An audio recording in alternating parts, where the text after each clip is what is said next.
Hello everyone, welcome on Career Will IAS platform. मैं Rajan Mishra, economics faculty.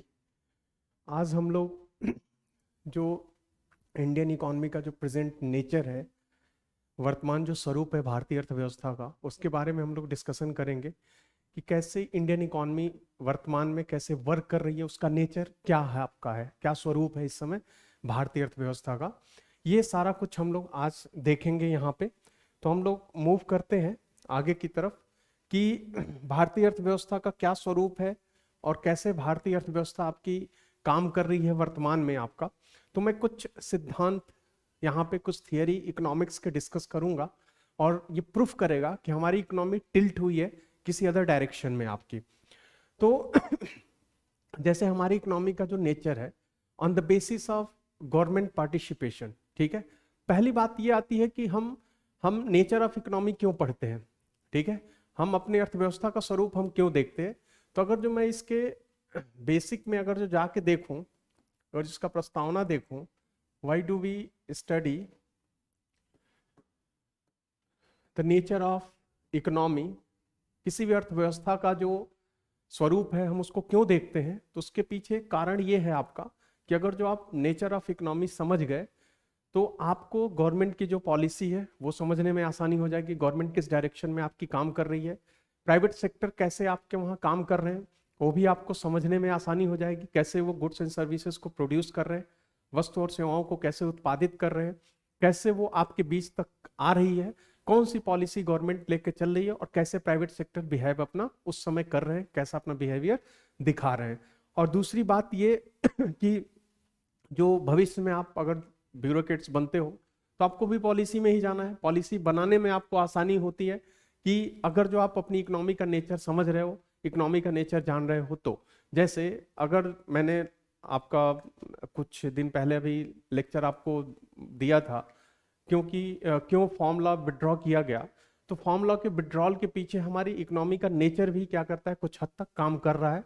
वो भी एक रीजन है, बहुत कम उसका कंट्रीब्यूशन है आपका, लेकिन कम भी कह सकते हो। लेकिन अगर जो ब्रॉडनेस उसकी देखोगे पर्सपेक्टिव, तो वो मेन पॉइंट भी बन सकता है आपका। तो इकोनॉमी का नेचर है हमारा, उसी वो भी एक कारण है जिसकी वजह से फॉर्मूला आपका विड्रॉ हुआ। तमाम पॉलिसीज हैं गवर्नमेंट की, वो हमारी इकोनॉमी के नेचर पे ही बेस्ड होती हैं। यानी समझ लो कि जितनी भी गवर्नमेंट के एक्शन है वो सब इकोनॉमी के नेचर पे ही कहीं ना कहीं क्या कर रहे हैं, आपके डिपेंड कर रहे हैं। जो इकोनॉमिक पॉलिसीज हैं, जो आर्थिक नीतियां हैं सरकार की, मैं उसकी बात कर रहा हूं। तो आपका मेन पॉइंट इसका ये होता है कि गवर्नमेंट एंड जो प्राइवेट सेक्टर है, जो सरकारी और जो निजी क्षेत्र हैं आपके, सरकारी और निजी क्षेत्र, वो कैसे आपके काम करते हैं, ठीक है। गवर्नमेंट एंड प्राइवेट सेक्टर कैसे वर्क कर रहे हैं वो समझने में आपको आसानी हो जाती है अगर जो आप इकोनॉमी का नेचर जान जाते हो। तो अगर जो मैं यहाँ पे कहूँ कि गवर्नमेंट के, देखो इकोनॉमी कितने टाइप की होती है ये कई बेसिस पे आपका डिफाइन किया जाता है।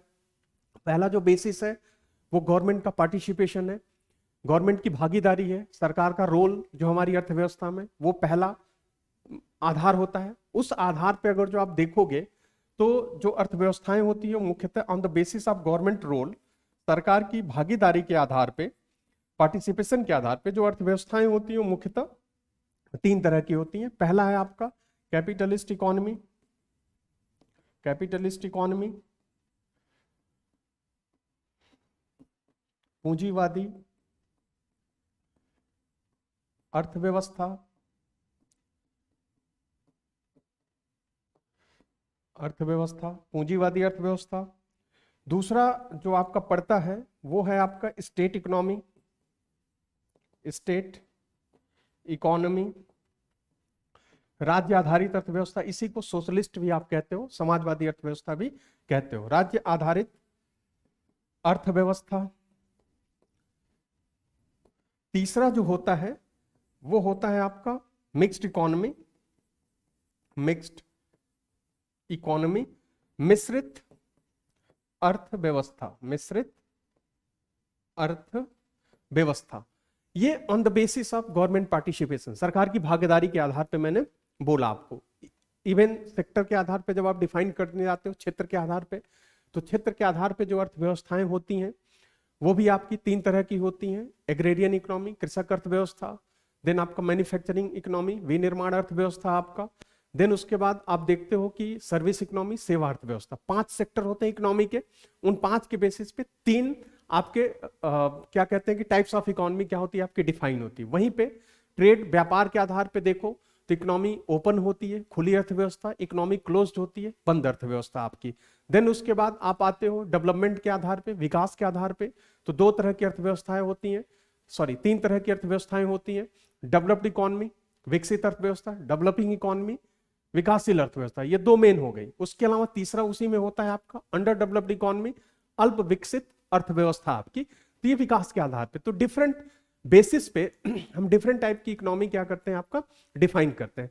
तो बाकी जो मैंने अभी टाइप आपको काउंट कराया उनमें बहुत ज्यादा आपका चेंजेस नहीं हुआ है, वो स्थिर ही पड़ा हुआ है। लेकिन सरकार की जो भागीदारी है, गवर्नमेंट के पार्टिसिपेशन पे हमारी इकोनॉमी का नेचर क्या हुआ है आपका चेंज हुआ है। जैसे हम वर्तमान में हम क्या है मिक्स्ड इकोनॉमी है, हमारा जो सेंट्रल इकोनॉमी का जो नेचर है वो क्या आपका मिक्स्ड है। ये कब से है? जब से देश आजाद हुआ तब से हम मिश्रित अर्थव्यवस्था, मिक्स्ड इकोनॉमी को लेकर के क्या हो रहे हैं चल रहे हैं आपका। लेकिन हम इधर मोदी साहब के लीडरशिप में, आपका प्रेजेंट गवर्नमेंट की लीडरशिप में, देखो गवर्नमेंट बदलती है तो उनकी जो आइडियोलॉजी होती है वो बदलती है, एक लेफ्ट एक राइट आपका आता है, ठीक है। तो जब आइडियोलॉजी आपकी बदलेगी तो जाहिर सी बात है जो पॉलिसी है, जो नीतियां हैं सरकार की, वो भी अफेक्ट होती हैं, वो भी बदलती हैं। तो हैं तो हम मिक्स्ड इकोनॉमी, लेकिन अभी हम टिल्ट हुए हैं किधर की तरफ? पूंजीवाद की तरफ, कैपिटलिज्म की तरफ टिल्ट हुए हैं। तो आज मेरा ये टॉपिक जो पढ़ाने का मतलब ये है कि मैं यही सिद्ध करूंगा कि कैसे हम मिक्स्ड से पूंजीवाद की तरफ गए हैं। तो हम अभी भी मिक्स्ड। एग्जाम में क्वेश्चन आपका बनेगा, आंसर पूछा जाए कि Indian economy most appropriately described as, ये क्वेश्चन आपका बन चुका है। भारतीय अर्थव्यवस्था का वर्णन सबसे अच्छे तरीके से हो सकता है तो ऑप्शन में capitalist economy, state economy, mixed economy. तो हमारी अर्थव्यवस्था कैसी है? मिश्रित है, मिक्स्ड इकोनॉमी है। वो अभी भी आंसर वही करोगे, लेकिन हम झुके हैं किधर की तरफ? आपका पूंजीवाद की तरफ। जैसे आप देखो अमिताभ बच्चन आपके गाना भी गाते हैं, एक्टिंग भी करते हैं, बट उनका जो झुकाव है एक्टिंग की तरफ ज्यादा है, इसलिए एक्टर हम उनको बोलते हैं। लेकिन वो दोनों काम करते हैं आपके। सचिन तेंदुलकर बैटिंग भी करते थे, बॉलिंग भी करते थे, आपके ऑलराउंडर बोला जाता था, लेकिन मोस्ट ऑफ द टाइम उनको पुकारा ही जाता था बैट्समैन आपका, उनको बल्लेबाज ही बोला जाता था। तो वैसे ही हमारी इकोनॉमी है मिक्स्ड ही, लेकिन हम थोड़ा सा झुके हैं पूंजीवाद की तरफ। और वही कुछ इंपॉर्टेंट थियरी मैं एक्सप्लेन करूंगा इस सीरीज में, जिससे ये सिद्ध होगा कि हम पूंजीवाद की तरफ क्या हुए, झुके हैं। वहीं पे जब कांग्रेस की गवर्नमेंट आती है तो हमारा झुकाव रहते हम मिक्स्ड में ही है, हमारा सेंट्रल आइडिया मिक्स्ड ही होता है, बट हम स्टेट की तरफ क्या होते हैं, झुक जाते हैं। राज्य आधारित अर्थव्यवस्था की तरफ हमारा झुकाव थोड़ा सा बढ़ जाता है। तो यहाँ पे किसी सरकार की बात नहीं हो रही है, हमारी इकोनॉमिक पॉलिसी की बात हो रही है। और एग्जाम में जब क्वेश्चन बनेंगे तो प्रेजेंट गवर्नमेंट की जो पॉलिसी है उनको इकोनॉमिक प्रिंसिपल के बेसिस पे, आर्थिक सिद्धांतों के आधार पे ही आप एक्सप्लेन करोगे, और वो सिद्धांत आपके वहां पे आपको पता होना चाहिए। बाकी आपकी अपनी जो पर्सनल आइडियोलॉजी है, आप भाजपाई हो या आप कांग्रेसी हो, कहां पे हो, चाहे मैं कहां पे हूं, ये अलग बात होती है। लेकिन हमें एग्जाम में जो करना है, जो लिखना है, वो इस बात से डिसाइड होता है कि प्रेजेंट में क्या चल रहा है, और उसी को आप बेस बना के वहां पे अपना आंसर राइटिंग करते हो। तो जैसे आपके मेंस में यहां से क्वेश्चन बन सकता है आपका कि Indian economy is the mixed economy, भारतीय अर्थव्यवस्था मिश्रित अर्थव्यवस्था है, लेकिन हमारा झुकाव, हमारी इंडियन इकोनॉमी टिल्ट हुई है आपके पूंजीवाद की तरफ, कैपिटलिज्म की तरफ झुकी है। इस कथन की पुष्टि करिए, एक्सप्लेन द स्टेटमेंट या जस्टिफाई द स्टेटमेंट। इस जो कथन है इसको जस्टिफाई करिए। तो इस पे ऑब्जेक्टिव एज वेल एज आपके डिस्क्रिप्टिव दोनों तरह के क्वेश्चन आपके बन सकते हैं। इवन अभी मैं जो थियरी एक्सप्लेन करूंगा इकोनॉमिक्स का, जिसके बेसिस पे सिद्ध होगा आपका कि हम पूंजीवाद की तरफ झुके हैं, प्रेजेंट गवर्नमेंट आपकी झुकी है, हमारा जो इंडियन इकोनॉमी का जो नेचर है मिक्स्ड है, वो किधर की तरफ गया है, आपके पूंजीवाद की तरफ गया है। तो उन थियरी का आप तमाम मेंस के आंसर राइटिंग में इस्तेमाल करोगे। वो मैं ड्यूरिंग द क्लास ही आपको बोलूंगा कि किस तरह के क्वेश्चन प्रीवियस ईयर बने हैं और कैसे इन थियरी का इस्तेमाल आप वहां पे करोगे। और ये थियरी जब से ये गवर्नमेंट आई है तब से क्या हो रहा है, आपका इंप्लीमेंट आपका किया जा रहा है। तो चलिए हम आते हैं उन थियरी पे जो ये सिद्ध करते हैं कि हमारी इकोनॉमी किधर की तरफ झुकी है आपकी, तो पूंजीवाद की तरफ हमारा थोड़ा सा झुकाव आपका बढ़ा है। तो हम थोड़ा सा इनके बारे में एक एक लाइन में बता दूं। वैसे इस पे मैं डिटेल लेक्चर आपका लूंगा, काफी ज्यादा टाइम लगेगा इस पे, एक एक चीज मैं एक्सप्लेन करूंगा तो वो अलग होगा। अभी थोड़ा सा हमें उन प्रिंसिपल्स पे आना है जो ये प्रूफ करते हैं कि हमारा बिहेवियर इधर हमारी इंडियन इकोनॉमी का जो स्वरूप है वो किधर की तरफ गया है, हम डायरेक्ट उस पे आएंगे। तो थोड़ा सा इनके बारे में हम जान लेते हैं, हम आते हैं अपने काम की बात पे।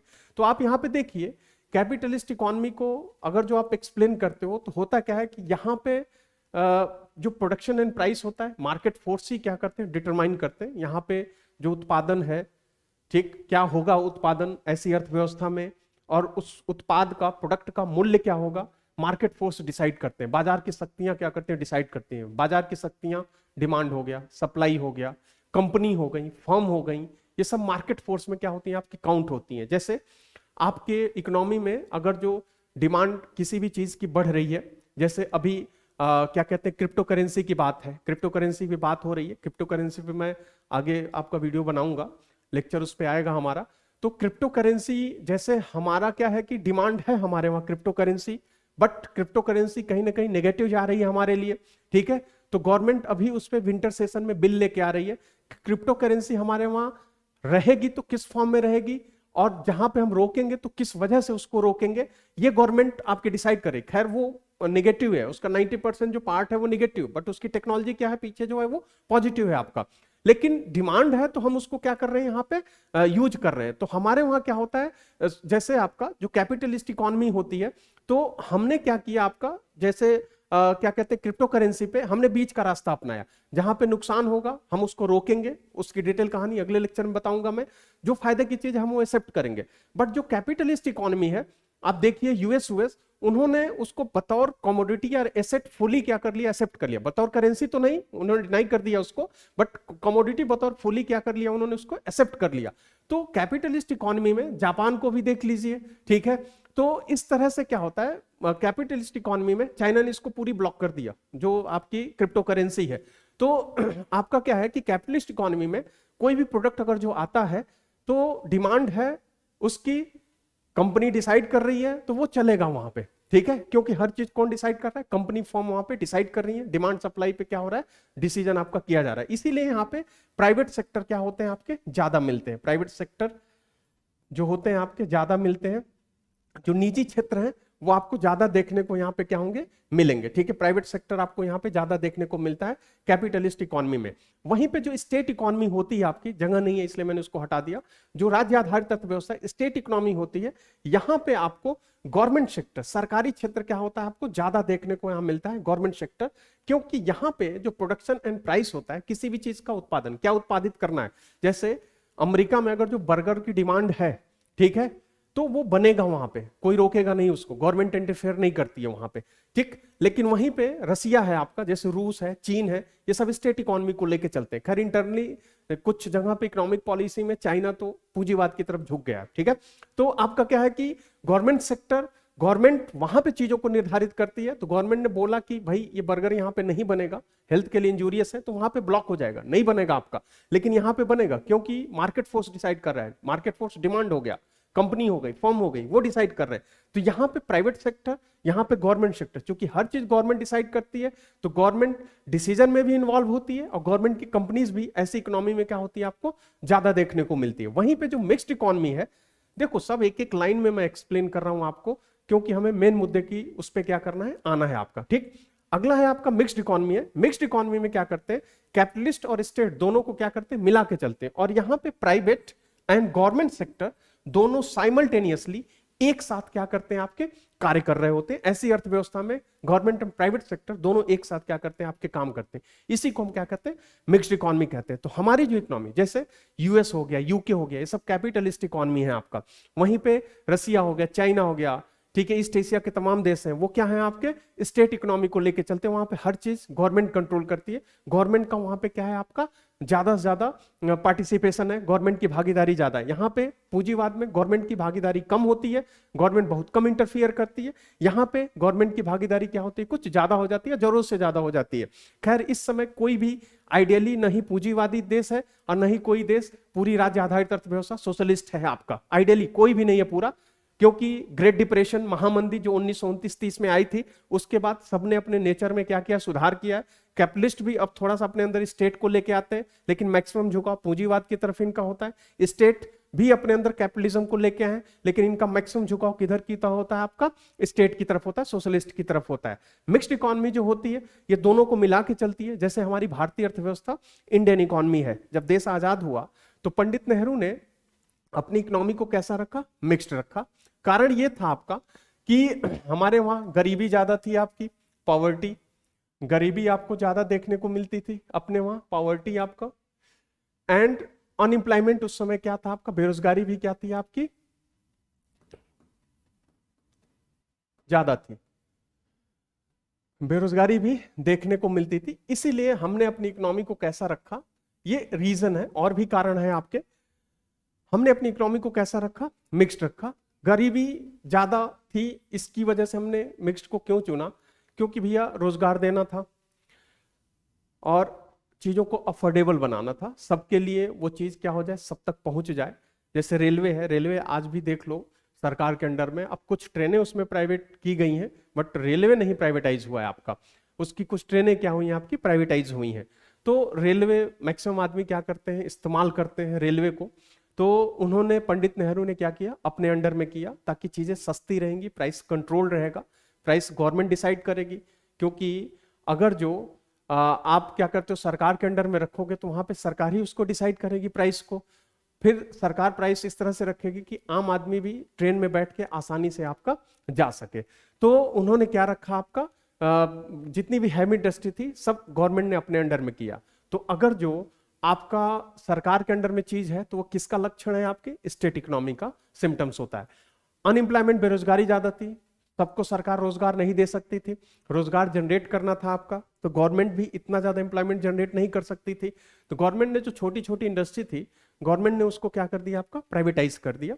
इसलिए उसको प्राइवेटाइज किया सरकार ने कि भैया इन्वेस्टमेंट होगा, एम्प्लॉयमेंट जनरेट होगा, रोजगार सबको मिलेगा, क्योंकि सरकार सबको एम्प्लॉयमेंट नहीं दे सकी। इसलिए हमने क्या किया कि प्राइवेट कंपनी को भी उनको इन्वाइट किया, उनसे इन्वेस्टमेंट कराया। तो प्राइवेटाइजेशन किसका लक्षण है, आपके पूंजीवाद का, कैपिटलिज्म का क्या आपका लक्षण है। ठीक है, तो हमने दोनों को मिला के लेकर के चला।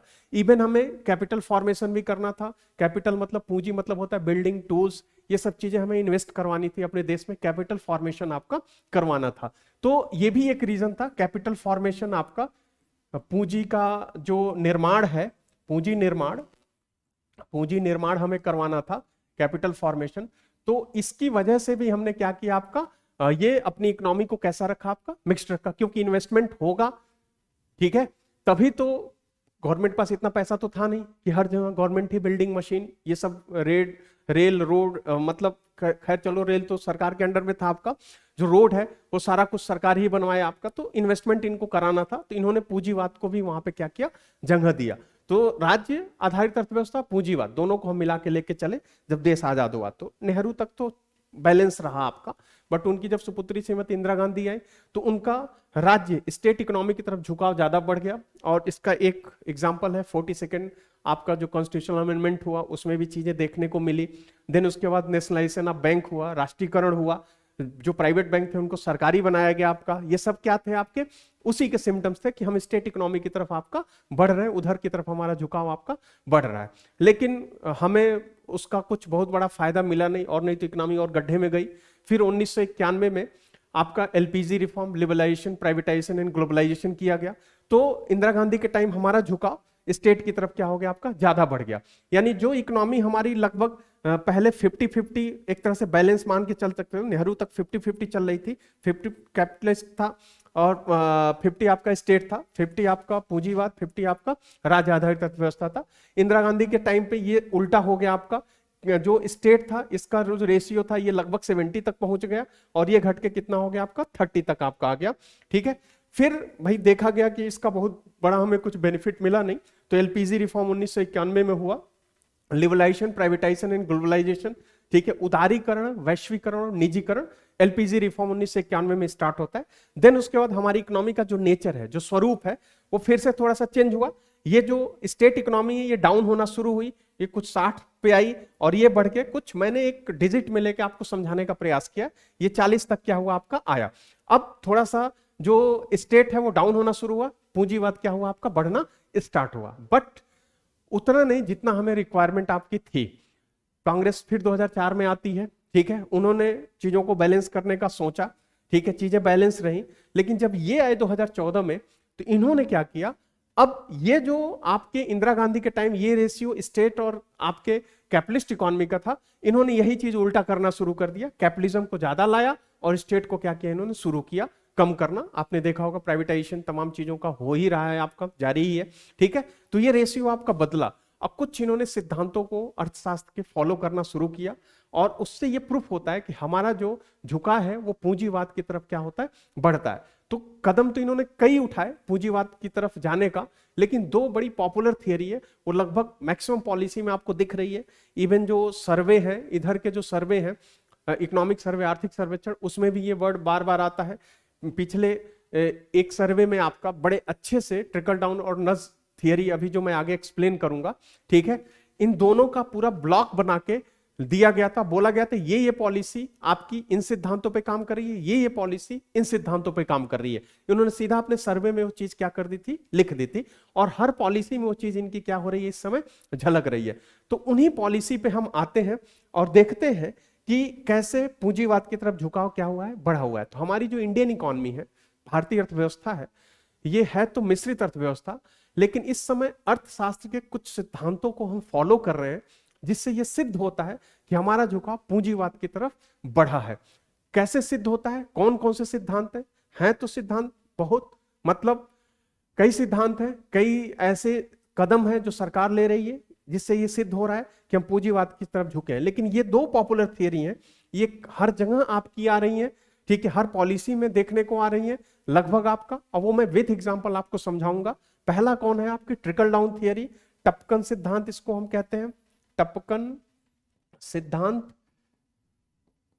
दूसरा है आपका नज थियरी, नज या इसी को टहोका, आर्थिक सर्वेक्षण में लिखा इसको, हिंदी में इन्होंने क्या, टहोका सिद्धांत। इसकी जो वर्बल मीनिंग होती है, क्या होती है आपकी, तो जो टपकन सिद्धांत है, टपकन सिद्धांत है, इसका मतलब होता है रिसना या टपकना। कहीं पानी आपने देखा होगा ऊपर छत से क्या हो रहा है, आपका गिर रहा है, रिस रहा है, ये वर्बल मीनिंग हो गई। नज टहोका का मतलब ये होता है हल्के से पुश करना, धक्का देना। जैसे आप जा रहे हो मेट्रो में मिले कोई, ऐसे आपने पुश किया, धक्का दिया, हल्के से नज करना होता है, ठीक है। तो इन दोनों सिद्धांतों का प्रयोग किया जा रहा है हमारी अर्थव्यवस्था में।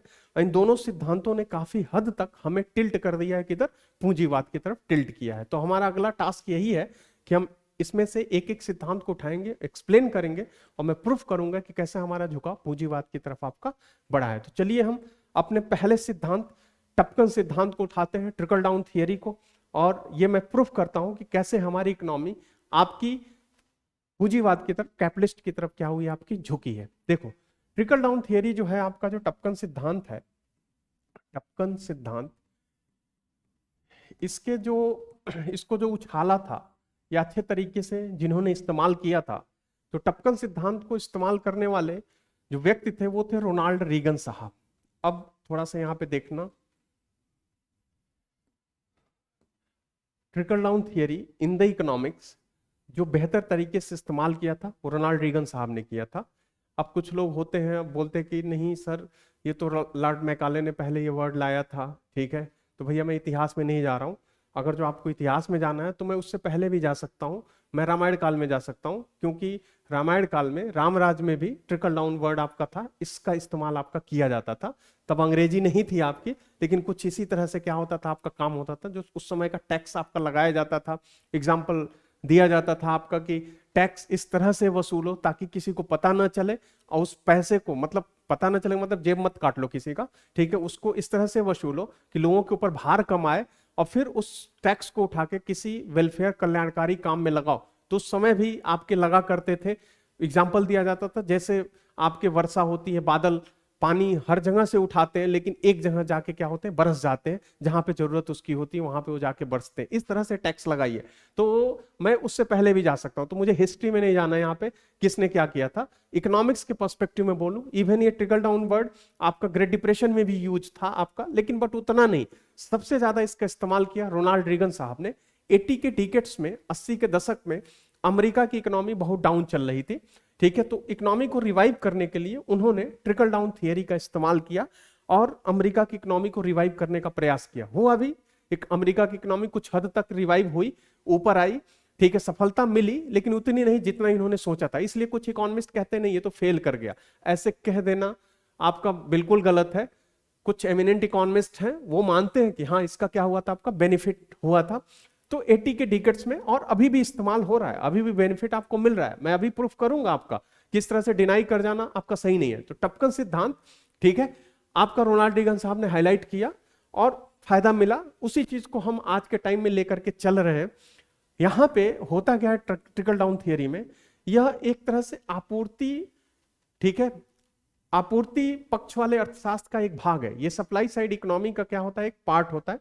आपूर्ति पक्ष वाले अर्थशास्त्र का, आपूर्ति पक्ष वाला अर्थशास्त्र भी हम इसको कहते हैं, या सप्लाई जो आपका है सप्लाई साइड, सप्लाई साइड आपूर्ति पक्ष वाला अर्थशास्त्र भी इसको कहते हैं, या आपूर्ति पक्ष वाले अर्थशास्त्र का क्या होता है, एक भाग होता है। It is also called supply side economy, ठीक है, या it's part of the supply side economics, क्योंकि ये बेस्ड होता है आपूर्ति पक्ष वाले अर्थशास्त्र पे। अब इस वर्ड को समझिए, यहां पे क्या यहां पे मैं बोल रहा हूं, तो आपूर्ति पक्ष वाले अर्थशास्त्र का मतलब ये होता है, देखो दो तरह की इकोनॉमी होती है, अगर जो आप डिमांड और सप्लाई के बेसिस पे कैटेगराइज करो, तो एक होती है डिमांड साइड इकोनॉमी होती है, ठीक है, demand side economy, demand side economy, मांग पक्ष वाला आपका अर्थशास्त्र होता है, मांग पक्ष वाला अर्थशास्त्र होता है, ठीक है, डिमांड साइड वाली इकोनॉमी आपकी होती है मांग पक्ष वाला अर्थशास्त्र। इसमें क्या होता है, डिमांड को बढ़ाया जाता है, मांग को बढ़ाया जाता है और जॉब को जनरेट करने की कोशिश की जाती है, क्योंकि इकोनॉमी में अल्टीमेट जो गोल होता है वो एम्प्लॉयमेंट ही जनरेट करना है,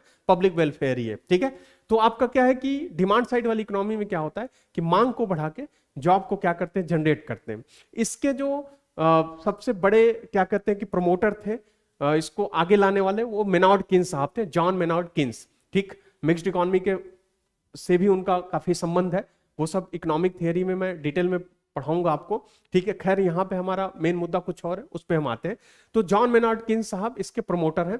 ये सप्लाई साइड इकोनॉमी क्या होती है, इसमें आपूर्ति को, सप्लाई को बढ़ा के जॉब को जनरेट करने की यहाँ पे कोशिश की जाती है। इसमें एडम स्मिथ साहब क्या है, आगे हैं, ठीक है, एडम स्मिथ साहब इसमें क्या है, आगे हैं। अच्छा, जो पूंजीवादी अर्थव्यवस्था है ना, उसका कैपिटलिस्ट इकोनॉमी का दूसरा नाम मार्केट इकोनॉमी है, तीसरा नाम कहीं कहीं पे उसको सप्लाई साइड इकोनॉमी भी बोला जाता है। जो पूंजीवादी अर्थव्यवस्था हमेशा सप्लाई पे फोकस करती है। सप्लाई किसको, तो सप्लाई ये किसको देते हैं, तो हमेशा ये किसको फोकस करते हैं, प्रोड्यूसर को, ठीक है, प्रोड्यूसर, उत्पादक को। किस चीज की सप्लाई दी जाती है, तो पैसों की, सुविधाओं की सप्लाई दी जाती है, ताकि वो ज्यादा से ज्यादा निवेश करे और ज्यादा से ज्यादा रोजगार क्या हो, आपका जनरेट हो। डिमांड साइड में हमेशा किसको फोकस किया जाता है, मांग को। और मांग कौन बढ़ाता है, तो मांग हमेशा कौन बढ़ाता है, आपका कंज्यूमर बढ़ाता है। हमेशा कौन बढ़ाता है, आपका जो उपभोक्ता होता है उसका ज्यादा कंट्रीब्यूशन होता है। मांग कई तरह के होते हैं, लेकिन मैं यहाँ पे कंज्यूमर को सामने रख रहा हूं, ठीक है। इन्वेस्टर भी डिमांड को बढ़ाते हैं, लेकिन कंज्यूमर का ज्यादा वहां क्या होता है, कंट्रीब्यूशन होता है, ठीक है। तो जो कंज्यूमर होता है आपका, वो डिमांड को बढ़ाता है। यानी अगर जो डिमांड साइड इकोनॉमी है तो वो मांग को बढ़ाने की बात करती है। मांग कौन बढ़ाता है, कंज्यूमर। यानी ये जो इकोनॉमी है हमेशा किसको फोकस करती है, कंज्यूमर को, उपभोक्ता को क्या करती है, हमेशा फोकस करती है, उपभोक्ता को हमेशा फोकस करती है। जैसे इससे पहले जो आपके प्रधानमंत्री थे मनमोहन सिंह, उनको किनेंसियन इकोनॉमिस्ट कहा करते थे। मैंने अभी बोला आपको कि डिमांड साइड इकोनॉमी के जो प्रमोटर थे वो जॉन मेनार्ड किन्स थे, और मनमोहन सिंह उन्हीं की फिलॉसफी को फॉलो करते थे। मनमोहन सिंह को किनेंसियन इकोनॉमिस्ट भी आपका बोला जाता था, वो किन्स की फिलॉसफी को ज्यादा लेकर के चलते थे। इसीलिए आपने देखा होगा, मैं दो एग्जांपल बता रहा हूं कि मनमोहन सिंह ने कैसे डिमांड को बढ़ा के जॉब को जनरेट किया था। आपने एमजी नरेगा का नाम सुना होगा, Mahatma Gandhi national rural employment guarantee act, MG NREGA के थ्रू मनमोहन सिंह ने लोगों को रोजगार दिया, ठीक है। लोगों की इनकम बढ़ी थोड़ी सी, ठीक है, जब हाथ में पैसे आने शुरू हुए, इनकम बढ़ती है लोगों की। दूसरी तरफ से उन्होंने NFSA, national food security act क्या किया, लॉन्च किया, आपका राष्ट्रीय खाद्य सुरक्षा विधेयक। उसके थ्रू लोगों को सस्ते अनाज दिए। उससे पहले भी सस्ते अनाज मिल रहे थे आपके, जब वो आया तो और ऑर्गेनाइज्ड हो गया आपका, लोगों को सस्ते अनाज उन्होंने देना शुरू किया। इधर से लोगों की इनकम बढ़ाई, दूसरी तरफ से लोगों को उन्होंने क्या किया, आपका सस्ते अनाज दिए। जब आपकी आय बढ़ती है और बेसिक नीड सस्ती होती है, तो आपकी जो बचत होती है ना, वो बढ़नी आपकी स्टार्ट हो जाती है। जो बचत है आपकी बढ़नी, सेविंग क्या होती है, शुरू हो जाती है। और जब बचत होनी शुरू होती है तो उन पैसों को आप लग्जरी चीजों पे खर्च करना शुरू करते हो। लग्जरी चीजों पे कैसे, जैसे टीवी, मोबाइल, फैन, ये सब खरीदने में क्या करते हैं हम, उन पैसों को खर्च करना शुरू करते हैं। देखो माइक्रो लेवल पे मैं एनालाइज कर रहा हूं उन चीजों को, उन सब चीजों को खरीदना शुरू करते हैं। तो जैसे आप टीवी, मोबाइल, फैन खरीदना शुरू करोगे, यहां पे चीजों की डिमांड बढ़ाओगे, तो अब इनका उत्पादन बढ़ेगा, और उत्पादन, प्रोडक्शन के लिए लोग चाहिए, रिक्रूटमेंट होगा, और रोजगार क्या होगा आपका, जनरेट होगा। ठीक है, अब यहां पे रिक्रूटमेंट हुआ, रोजगार जनरेट हुआ, अब यहां पे लोगों की इनकम बढ़ेगी, ये क्या करेंगे, किसी और चीज की डिमांड बढ़ाएंगे, फिर वहां पे प्रोडक्शन होगा, प्रोडक्शन के लिए लोग चाहिए, रिक्रूटमेंट होगा, एम्प्लॉयमेंट जनरेट होगा, आपका रोजगार क्या होगा, आपका उत्पन्न होगा। इस तरह से एक साइकिल बनती है, एम्प्लॉयमेंट जनरेट होना शुरू हो जाता है। तो ये डिमांड साइड इकोनॉमी है, जो कंज्यूमर की जेब में पैसा डालती है, उससे कहती है तुम खरीदो, और खरीदोगे तो अपने आप ही क्या होता है, डिमांड बढ़ता है, प्रोडक्शन बढ़ता है, प्रोडक्शन के लिए लोग चाहिए, रिक्रूटमेंट होता है, रोजगार आपका जनरेट होता है। तो ये था कंज्यूमर साइड। ठीक है, कंज्यूमर के हाथ में कैसे पैसा दिया गया, एमजी नरेगा के थ्रू उनको जॉब देके कुछ इनकम बढ़ाई गई, और एनएफएसए के थ्रू उनकी जरूरत को सस्ता किया गया ताकि उनका पैसा बचे, तभी तो वो क्या करेंगे, खर्च करेंगे। वहीं पे जो सप्लाई साइड इकोनॉमी है, ठीक है, सप्लाई साइड इकोनॉमी है, पूंजीवादी अर्थव्यवस्था का ये एक पार्ट है। ठीक है, कैपिटलिस्ट इकोनॉमी में सप्लाई साइड को ज्यादा फोकस किया जाता है, इसमें बिजनेसमैन को पैसों की, सुविधाओं की क्या की जाती है, आपकी सप्लाई दी जाती है, आपूर्ति दी जाती है, ताकि वो इन्वेस्टमेंट करे और रोजगार क्या हो, आपका जनरेट हो। ठीक है, जो ट्रिकल डाउन थियरी है, टपकन सिद्धांत है आपका, इसमें तमाम काम किए जाते हैं, तमाम स्टेप लिए जाते हैं, उनको मैं बताऊंगा भी आगे आपका। लेकिन सबसे इसका डोमिनेटेड स्टेप होता है क्या, कि इसमें जो स्पेसिफिक सेक्टर होते हैं उनके कर में क्या की जाती है, आपकी कटौती की जाती है। ठीक है, जो स्पेसिफिक सेक्टर होते हैं आपके, उनके कर में क्या करते हैं, आपका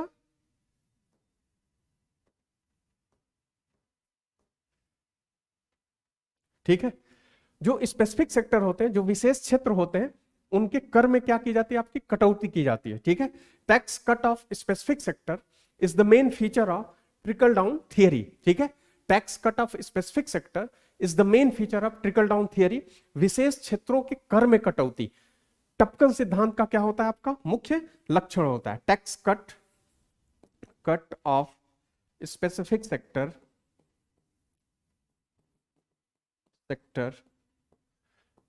is the main feature of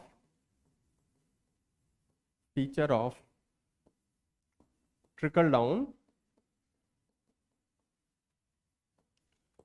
theory. ध्यान से देखिए इसको, विशेष क्षेत्रों के कर में कटौती। एक्चुअली ये टेक्निकल एरर की वजह से ये चला गया, हम लोग यहां पे थे, ट्रिकल डाउन थियरी,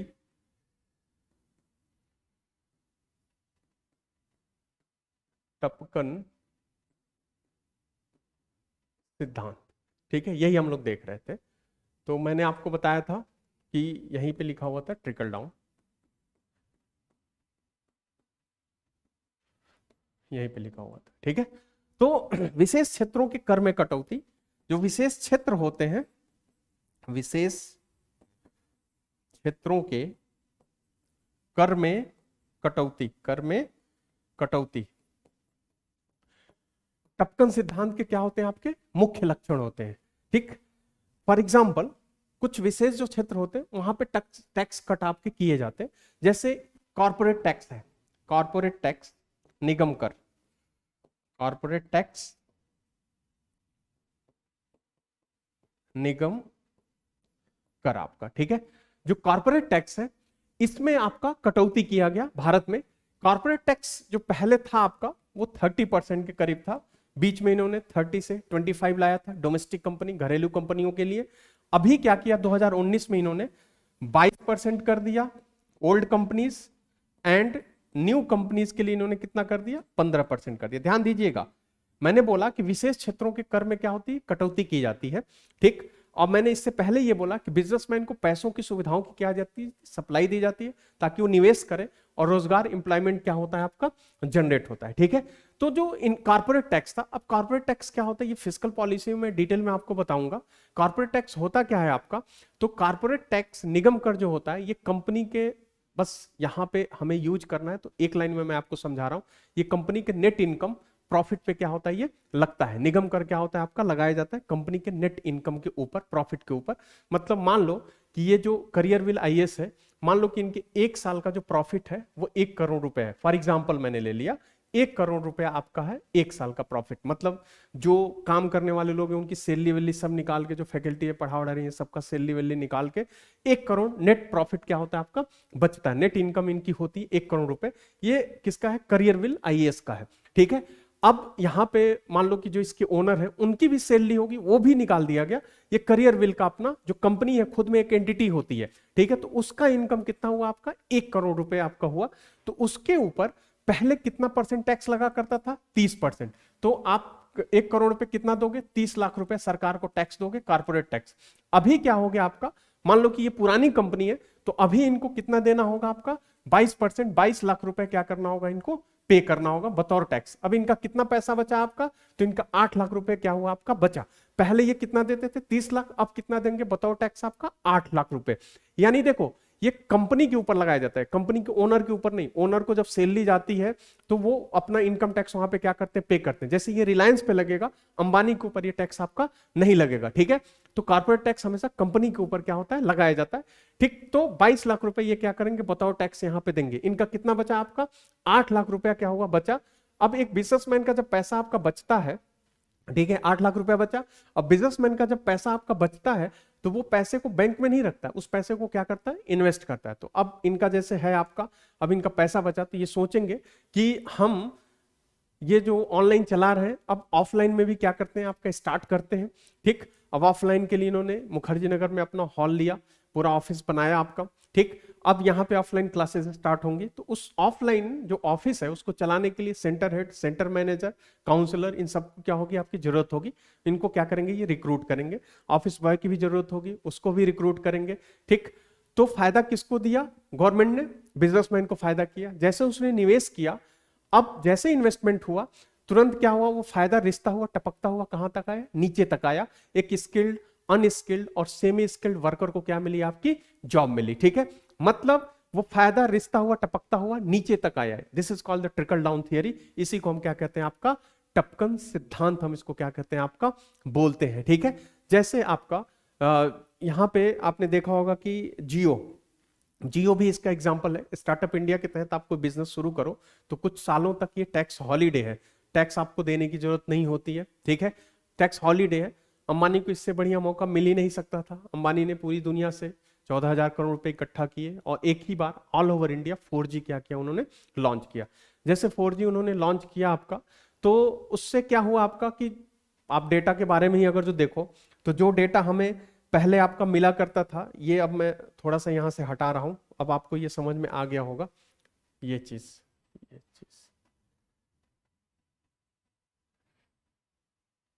ठीक है, तो डेटा तो आपको सस्ता मिला ही मिला। जैसे पहले 1 GB डेटा 249 रुपीज का मिला करता था, अब आज के टाइम पे वही देख लो, 249 दे दो, इतना डेटा मिल जाएगा कि आपका तो काम चल ही जाएगा। ठीक है, उसमें आप नहा भी लोगे, यह हालत हो गई है। तो वो चीजें तो आपकी सस्ती हुई हुई।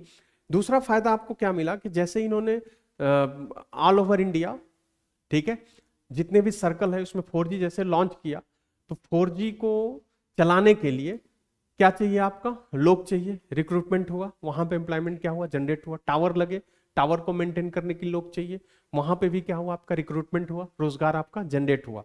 अच्छा, अब जैसे मोबाइल पे हुआ क्या कि लोगों ने बढ़िया बढ़िया, जब इंटरनेट सस्ता हुआ तो बढ़िया बढ़िया फोटो वोटो देखना शुरू किया, तो लोगों को लगा कि हम भी एक मोबाइल क्या करें? खरीद ले। अब किसी तरह से लोगों ने मोबाइल खरीदना क्या क्या शुरू किया, स्मार्टफोन की डिमांड पड़ी। जो भारत पहले आपका, ठीक है, भारत में केवल 2 कंपनीज थी आपकी मोबाइल मैन्युफैक्चरिंग की। आज के टाइम में ये जो मोबाइल मैन्युफैक्चरिंग की कंपनी है, ये मोर देन 200 क्या हुई आपकी? गई है। ठीक है, अब मोबाइल की डिमांड बढ़ी और इंडिया इस समय सेकेंड लार्जेस्ट क्या है? आपका मैन्युफैक्चरर है मोबाइल का, आपका एक्सपोर्ट भी कर रहा है इंडिया। तो जो आपके पास लगभग लाखों जॉब जनरेट हुई है केवल मोबाइल मैन्युफैक्चरिंग सेक्टर में, तो डिमांड बढ़ी और वहां पे भी जॉब क्या हुई? आपकी जनरेट हुई।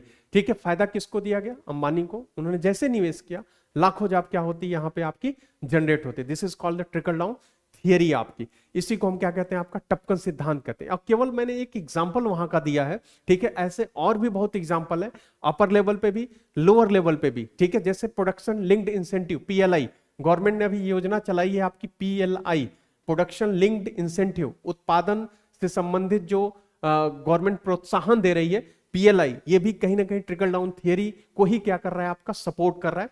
जो प्रोडक्शन लिंक्ड इंसेंटिव है आपका, इसमें प्रोडक्शन उत्पादन एक लेवल से आप ज्यादा करिए, गवर्नमेंट आपको प्रोत्साहन देगी। जैसे आप अपने घर में होंगे, आपके पापा बोलते होंगे बेटा ऐसा करो कि तुम ये एग्जाम क्लियर कर दो, ठीक है। जैसे मान लो कि आपसे बोला गया कि तुम 12th पास कर लो, अच्छे मार्क्स से तुम 12th पास करो, हम तुमको एक बाइक देंगे। तो एक प्रोत्साहन बताओ उन्होंने क्या किया, आपका दिया, आपको बाइक दिया। उसी तरह से सरकार बोल रही है कि आप इस लेवल से ज्यादा उत्पादन करिए, हम आपको क्या करेंगे, कुछ मॉनेटरी हेल्प करेंगे या किसी और तरीके से सहायता करेंगे, जो कुल मिला के पैसे के क्या होगा, कुछ पैसे के बराबर होगा आपका, ठीक है। तो हम आपको इंसेंटिव देंगे, प्रोत्साहन देंगे। गवर्नमेंट क्या कर रही है, उनको सुविधाएं दे रही है, ठीक है, उनके जेब में पैसे दे रही है ताकि वो निवेश करें, एम्प्लॉयमेंट क्या हो, आपका जनरेट हो। जैसे यूपी आपका है, जैसे आपके सेंट्रल गवर्नमेंट है, फॉलो कर रही है, वैसे जहां पे इन्हीं की पार्टी की अगर जो सरकार है तो आप देखेंगे सेम पॉलिसी ये लोग भी क्या कर रहे हैं, कॉपी कर रहे हैं, ठीक है। जैसे यूपी में इलेक्ट्रॉनिक मैन्युफैक्चरिंग को काफी बढ़ावा दिया जा रहा है, इसी नोएडा बेल्ट में डिफेंस इंडस्ट्रियल कॉरिडोर है, वो बनाया जा रहा है आपके उत्तर प्रदेश में, तमिलनाडु में बजट में ही अनाउंस हुआ था आपका 18-19 के बजट में। तो इसमें गवर्नमेंट तमाम सुविधाएं दे रही है, गवर्नमेंट बोल रही है आइए हमारे वहां इन्वेस्ट करिए। जैसे एक एग्जांपल लूं इलेक्ट्रॉनिक मैन्युफैक्चरिंग पॉलिसी की, गवर्नमेंट ने बोला है उत्तर प्रदेश में कि आप हमारे वहां इन्वेस्ट करिए, ठीक, हम आपको इलेक्ट्रिसिटी जो ड्यूटी होती है, इलेक्ट्रिसिटी जो शुल्क, विद्युत जो शुल्क होता है, जैसे आप इलेक्ट्रिसिटी कंज्यूम करते हो, 200 रुपए का आपने इलेक्ट्रिसिटी कंज्यूम किया तो 200 रुपए ही आपको केवल नहीं देना है, इस पे 5% टैक्स होता है, विद्युत शुल्क होता है, ये राज्य सरकार का अप्रत्यक्ष कर होता है, इनडायरेक्ट टैक्स होता है, ये आपको देना होता है। तो 5% यूपी में है तो आपको कितना देना होगा इस पे जोड़ के, 10 रुपया, यानी बिल टोटल कितना पे करना होगा आपको, 210 रुपया बिल पे करना होगा। गवर्नमेंट ने बोला है कि हम अगर जो आपने इलेक्ट्रॉनिक मैन्युफैक्चरिंग कंपनी खोला, इलेक्ट्रॉनिक विनिर्माण कंपनी खोला, तो हम आपको इस पे 10 साल तक, 10 ईयर तक, 10 साल तक ये जो टैक्स आपको देना है ये केवल 2.5%, आधा ही टैक्स क्या करना है आपको पे करना है। मतलब सरकार वहां छूट दे रही है, लालच दे रही है, आइए निवेश करिए, इन्वेस्ट करिए, ताकि हमारे वहां भी इंप्लॉयमेंट क्या हो, आपका जनरेट हो। तो यही होता है ट्रिकल डाउन थियरी, कि हम बिजनेसमैन को पैसों की, सुविधाओं की क्या करते हैं, सप्लाई देते हैं ताकि वो निवेश करे और एम्प्लॉयमेंट क्या होता है, आपका जनरेट होता है। बाकी आप किसी का पर्सनल रीजन हो, अदानी से, अंबानी से नफरत हो, तो वो मैं उसकी बात यहां पे नहीं कर रहा हूं, मैं इकोनॉमिक्स के पॉइंट ऑफ व्यू से इसकी एनालिसिस आपकी कर रहा हूं, किस तरह से गवर्नमेंट ट्रिकल डाउन थियरी को लेकर के चल रही है, ठीक है। तो जो ट्रिकल डाउन थियरी है आपकी, ये मैंने अभी आपको बोला कि सप्लाई साइड इकोनॉमी होती है, तो सप्लाई किसको दी गई, आपके बिजनेसमैन को, पैसों की, सुविधाओं की सप्लाई। जैसे किसान सम्मान निधि है, केवल आप बड़े बिजनेसमैन को ही काउंट मत करिए, ठीक है। किसान सम्मान निधि जो है आपकी, उसमें इसको भी मैं अब हटा रहा हूं यहां से, ठीक है। जो किसान सम्मान निधि है, किसान सम्मान निधि, उसमें किसानों को 6,000 रुपए एक साल का दिया जा रहा है, पे किया जा रहा है, 3 किस्तों में 2-2 हजार रुपए आपका दिया जा रहा है।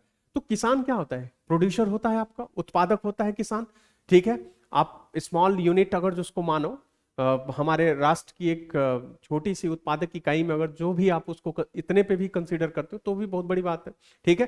तो वो उत्पादक होता है, प्रोड्यूसर होता है, सरकार उसके जेब में क्या कर रही है, 6,000 रुपए डाल रही है। खैर आपके लिए 6,000 की कोई वैल्यू नहीं है, लेकिन छोटे किसान के लिए 6,000 का मतलब बनता है उसका, उसको टाइम से सीड मिल जाता है, फर्टिलाइजर मिल जाता है आपका, अगर जो उस समय पैसा उसको मिला वो, तो एक बेहतर क्वालिटी का सीड, उर्वरक अगर जो अपने खेत में यूज करता है, फर्टिलाइजर, तो पैदावार उसका बेहतर होगा, उसकी इनकम क्या होगी, आपकी बढ़ेगी।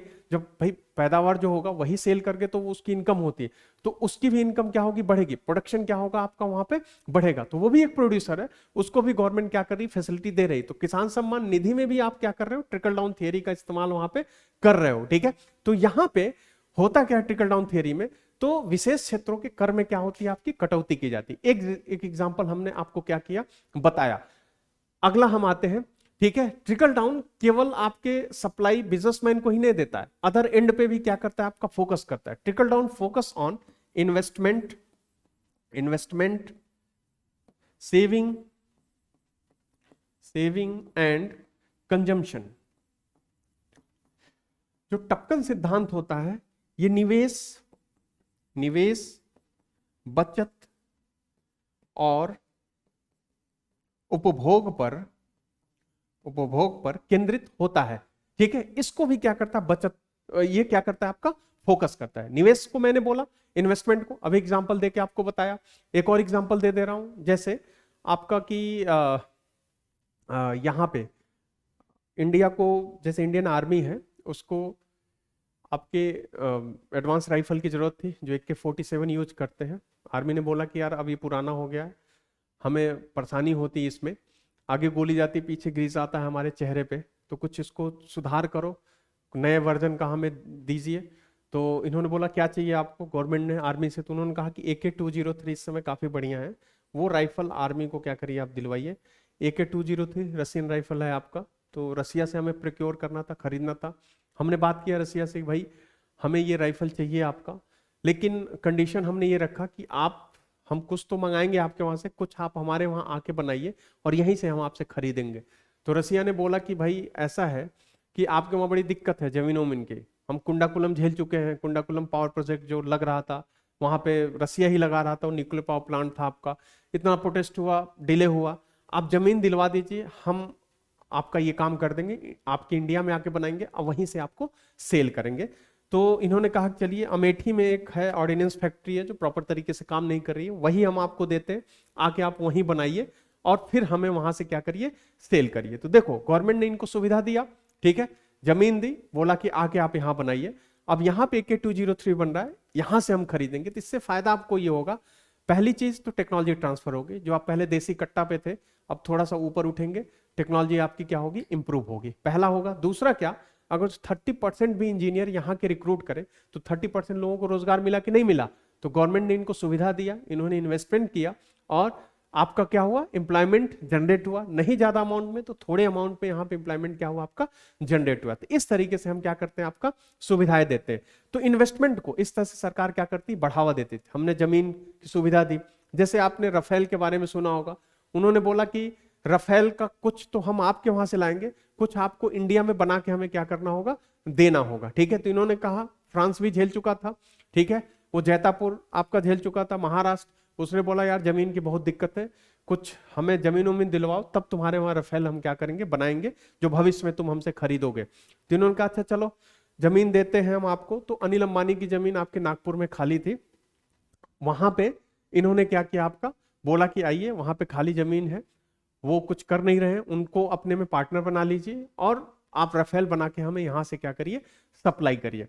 तो उनकी जमीन दी गई, गवर्नमेंट ने उनको सुविधा दिया, ताकि भाई जमीन एक्वायर करने में प्रोटेस्ट होता है, दुनिया भर की दिक्कतें होती हैं, आंदोलन होता है, तो वो सुविधा सरकार ने इनको यहाँ पे दी। अच्छा, केवल अंबानी ही नहीं है उसमें, अनिल अंबानी ही नहीं है, 38 ऑफसेट पार्टनर है उसके साथ, राफेल के साथ। जो छोटे छोटे कल पुर्जे हैं ना, वो राफेल को सप्लाई करेंगे, जैसे नट बोल्ट ये सब चीजें होती हैं, ये सब कौन सप्लाई करेंगे, जो MSME छोटे छोटे उद्योग हैं भारत में, वो उनको क्या करेंगे, सप्लाई करेंगे। और फिर राफेल इंडिया में बनेगा और फिर इंडियन गवर्नमेंट बोली है बाकी हम यहीं से क्या करेंगे, आपसे खरीदेंगे, राफेल जो फाइटर प्लेन आपका है, ठीक। तो अगर जो वो छोटे छोटे पार्ट्स हमारी MSME से खरीदेगा राफेल आपका, तो वहां पे भी इंप्लॉयमेंट जनरेट होगा, प्रोडक्शन बढ़ेगा, रिक्रूटमेंट होगा, एम्प्लॉयमेंट क्या होगा, जनरेट होगा। तो इस तरह से सुविधा देकर सरकार क्या कर रही है, आपकी निवेश करा रही है। अगला है बचत। सरकार ट्रिकल डाउन थ्योरी में बचत को भी क्या करती है, आपकी फोकस करती है। कैसे सरकार बचत को फोकस करती है, तो जैसे पहले हमारे वहां बिफोर 2017-18 2017-18 से पहले जो टैक्स हुआ करता था 0 से 2.5 लाख, आपका 2.5 लाख जीरो था, कोई टैक्स आपको नहीं देना था, 0%। फिर उसके बाद 2.5 से 5 लाख जो होता था आपका, 2.5 से 5 लाख रुपए हमें क्या करना होता था, 10% टैक्स देना होता था। सरकार ने इसको 19-20 के बजट में क्या कर दिया आपका, कि ये जो है मतलब 17-18 के बजट में, ठीक है, उससे पहले कि ये स्लैब में बनाऊं, जस्ट उसके बाद हुआ क्या कि ये जो 10% था इसको घटा के सरकार ने कितना कर दिया, 5%। बोला कि 2.5 से 5 लाख अब केवल आपको 5% देना होगा, यहां पे छोड़ दिया। फिर 19-20 के बजट में इन्होंने क्या किया, बोला कि यदि अगर आपकी कर योग्य है, टोटल टैक्सेबल इनकम ही 5 लाख है, 5 लाख है, तब आपको 0 टैक्स देना होगा।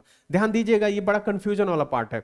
अगर जो आपका कर योग्य है, टैक्सेबल इनकम की बात कर रहा हूं, 5 लाख तक ही है तो आपका 0 होगा, लेकिन 5 लाख 1 रुपया जैसे होगा तो 2.5 से 5 लाख पे 5% आपका लग जाएगा। वो टैक्स में मैं डिटेल में पढ़ाऊंगा आपको, ठीक है। तो 5 लाख तक मान लीजिए टैक्स क्या है आपका, 0 है। अगर आपकी टोटल इनकम ही 5 लाख है तो टैक्सेबल इनकम ही 5 लाख हो गई, आपके ऊपर कोई टैक्स सरकार नहीं लगी, ठीक है। तो ये 5 लाख तक आपका टैक्स क्या हो गया, आपका 0 हो गया। तो सरकार ये जो की है 5 लाख तक, इसके पीछे उद्देश्य कई है। एक उद्देश्य ये भी है आपका कि जैसे जब हम बैंक में पैसा रखते हैं तो बैंक से जो ब्याज मिलता है उस ब्याज के ऊपर हमें क्या करना होता है, आयकर देना होता है, इनकम टैक्स होता है, मूलधन पे नहीं ब्याज पे देना होता है। ठीक है, अब मोस्टली इंडियंस के जो ब्याज होते हैं वो 0 से 5 लाख के बीच में ही क्या होते हैं आपके, गिरते हैं। ठीक है, इसी के बीच में मैक्सिमम आता है आपका। तो लोग बैंक में पैसा इसलिए नहीं रखते थे, टैक्स पे उस पे क्या होगा, जो ब्याज होगा, इंटरेस्ट होगा, उस पे क्या करना होगा, हमें टैक्स पे करना होगा। तो सरकार ने वहां तक टैक्स ही क्या कर दिया आपका, 0 कर दिया। अब पैसा लोग बैंक में रखेंगे, वही पैसा लोन में बटेगा, ऋण बटेगा, उसी लोन से क्या होगा आपका, इन्वेस्टमेंट होगा, एंड देन क्या होगा, अल्टीमेट हमारा क्या है एम, कि जॉब क्या करना है, एम्प्लॉयमेंट क्या करना है आपका, जनरेट करना है। एम्प्लॉयमेंट क्या होगा आपका, जनरेट होगा। तो बचत को भी फोकस करते हैं, उपभोग कंजम्पशन को भी फोकस किया जाता है ट्रिकल डाउन में। जैसे गवर्नमेंट ने किया क्या आपका, मैंने अभी किसान की ही बात करी, किसान के जेब में आपका 6,000 रुपया जा रहा है, तो किसान producer as well as consumer दोनों का रोल इक्वली क्या करता है, वो अदा करता है। अगर जो उसकी इनकम बढ़ेगी, फसल उसकी बेहतर होगी, इनकम बढ़ेगी, तो फिर वो चीजों को खरीदेगा, कंजम्पशन बढ़ाएगा। अगर जो उपभोग बढ़ेगा तो अपने आप ही क्या होगा कि प्रोडक्शन बढ़ेगा, उत्पादन बढ़ेगा, तो रिक्रूटमेंट होगा, रोजगार क्या होंगे आपके, जनरेट होंगे। और उपभोग का एग्जाम्पल ले लीजिए, जीएसटी आया। ठीक है, जीएसटी आने से तमाम चीजें सस्ती हुई हैं। हाँ, कुछ चीजें महंगी हुई हैं, बट काफी चीजें क्या हुई आपकी, सस्ती हुई हैं। फिर भी कहोगे कि सर नहीं, महंगाई बढ़ी है आपकी। ठीक है, बढ़ी है। अगर जीएसटी नहीं होती ना तो रिलेटिवली और ज्यादा इन्फ्लेशन क्या होता आपका, रेज होता, महंगाई और ज्यादा क्या होती है आपकी, बढ़ती। जैसे आप डीजल पेट्रोल ही एग्जांपल ले लो, डीजल पेट्रोल अगर जो जीएसटी में आ जाए तो यही आपका 65-70 रुपए डीजल पेट्रोल आपके हो जाएंगे। लेकिन देख लीजिए आपका नहीं होने की वजह से कितना महंगा चल रहा है आपका डीजल पेट्रोल। अभी सेंट्रल गवर्नमेंट ने तो अपना वैट कुछ कम किया, एक्साइज ड्यूटी कम किया, राज्यों से भी बोला कि आप लोग भी कम करिए, कुछ ने कम किया, कुछ ने अभी उस पर क्या कर रखा है, अपना होल्ड कर रखा है, नहीं कर रहे हैं, मोस्टली ने कर ही दिया आपका। तो क्या है आपका कि चीजें क्या होंगी आपकी, सस्ती हुई हैं, और कैसे होंगी वो सब जीएसटी में आपको पढ़ाया जाएगा कि कैसे वो चीजें क्या होंगी आपकी, सस्ती होंगी। वो जब कैलकुलेशन हम देखेंगे तो अपने आप सामने आ जाएगा, ऊपर से नहीं दिखेगा, कैलकुलेशन के बाद पता चलता है। तो चीजें सस्ती, जब चीजें सस्ती होती है तो कंजम्पशन बढ़ता है, डिमांड बढ़ेगा। ठीक है, डिमांड बढ़ेगा तो उत्पादन बढ़ेगा, उत्पादन के लिए लोग चाहिए, रोजगार जनरेट होगा, और फिर क्या होगा आपका, मतलब कि रिक्रूटमेंट होगा, और एम्प्लॉयमेंट की जो प्रॉब्लम है वो कुछ हद तक सॉल्व होगी, पूरी तो नहीं होने वाली आपकी। इस तरीके से हुआ क्या कि जो ट्रिकल डाउन थियरी है इन तीनों को क्या करता है आपका, फोकस करता है। और इस पे आपके एग्जाम में क्वेश्चन बना हुआ है कि trickle down ignores, trickle down किसको नहीं मानता है, investment, saving, consumption, equal distribution of income. तो इन तीनों को मानता है। जो इक्वल डिस्ट्रीब्यूशन ऑफ इनकम है, आय में जो समान वितरण है, वो आपके समाजवादी अर्थव्यवस्था का क्या है, वो लक्षण होता है। वो यहां पे आपको देखने को नहीं मिलेगा। क्यों? क्योंकि ट्रिकल डाउन हमेशा किसको सपोर्ट करता है आपके, तो ये हमेशा जो सपोर्ट करता है आपके सप्लाई साइड इकोनॉमी, पूंजीवादी अर्थव्यवस्था को क्या करता है आपका, सपोर्ट करता है। अब पूंजीवादी अर्थव्यवस्था में इक्वल डिस्ट्रीब्यूशन ऑफ इनकम बहुत कम देखने को मिलता है, नहीं के बराबर लगभग क्या होता है आपका, होता है। ठीक है, तो इस तरीके से इस पे ऑब्जेक्टिव क्वेश्चन बने हैं। एक मेंस का क्वेश्चन बना हुआ है आपका कि सरकार की जो ग्रोथ एंड डेवलपमेंट की जो नीति है, ठीक है, समृद्धि और विकास की जो नीति है, ठीक, उस नीति के द्वारा सरकार, उस नीति के द्वारा, अब मैं इसको थोड़ा सा हटा रहा हूं। हाँ, ये देखिएगा, ये जो टैक्स है आपके, पुरानी कंपनी के लिए 22 है, नई कंपनी के लिए 15 है। नई कंपनी कब से, जो अक्टूबर 2019 के बाद खुली है कंपनी, वो नई कंपनी में काउंट होंगी, तो उनके लिए कॉर्पोरेट टैक्स 15 है। अच्छा, ये जो लिखा है ना, इस पे सेस और सरचार्ज भी क्या होते लगते हैं, मैंने केवल बेस रेट यहां पे लिखा था। ठीक है, सॉरी,